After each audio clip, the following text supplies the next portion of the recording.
Buongiorno. Buongiorno. Inizio col chiedervi una cosa che vi avranno chiesto un po' tutti, ma interessante, cioè quanto è stato facile o difficile entrare in questi personaggi e non giudicarli, soprattutto per Elio.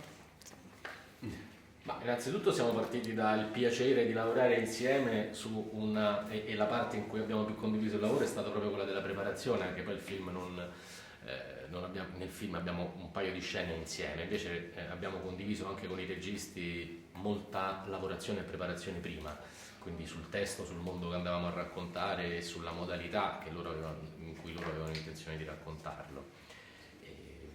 Per cui poi da lì siamo partiti con le nostre appunto interpretazioni.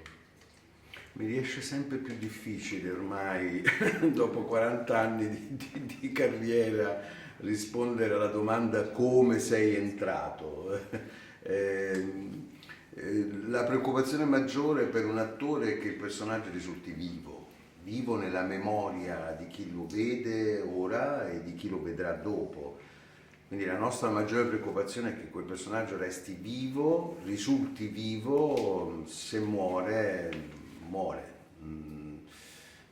Noi ne saremo usciti da tempo e non resta nulla. Cioè, la preoccupazione principale, poi ci sono delle strategie d'attacco ai personaggi, naturalmente, che attengono al nostro mestiere e che trovo anche un po' noioso raccontare, forse anche toglie anche un po' di mistero, no, al nostro mestiere. Sicuramente nel caso del mio personaggio era molto bello, ma è già capitato tante volte a tanti attori anche molto molto più interessanti di me, di fare un personaggio che nel film recita. Quindi ogni occasione in cui si presenta Catello recita un personaggio, perché è sostanzialmente un saltimbanco in preda alla disperazione. Questa disperazione fa sì che si metta in moto tutta la sua astuzia, tutta la sua cultura un po' raffazzonata da preside di provincia, da piccolo amministratore locale, per giocare una partita molto rischiosa e che lui con temeraria audacia decide di giocare, che è quella di far catturare il latitante. Itu. Itu.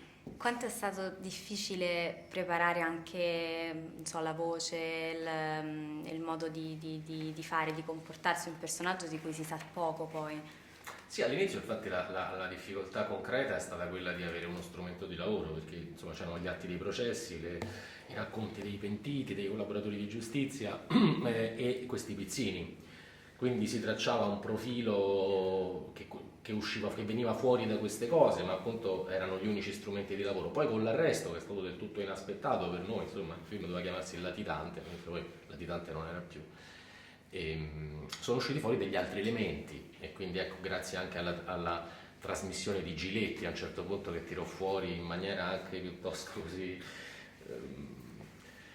pruriginosa, diciamo, questi audio WhatsApp che lui scambiava con le ragazze con cui faceva la chemioterapia, ecco, e là uscivano fuori degli elementi, non solo il tono della voce, la modalità, anche se poi il film era ambientato 20 anni prima, ma una umanità, no? Un inaspettato calore, dolcezza, sensibilità, etica, e questo è sorprendente perché noi siamo abituati a schiacciare i cattivi nel ruolo di cattivi e i buoni nel ruolo dei buoni, e non ci possiamo, è difficile che ci aspettiamo, appunto è sempre sconvolgente quando dietro il male c'è la banalità di un essere umano. Questo è il caso anche di questa persona. Grazie. Grazie. Grazie mille. Ciao.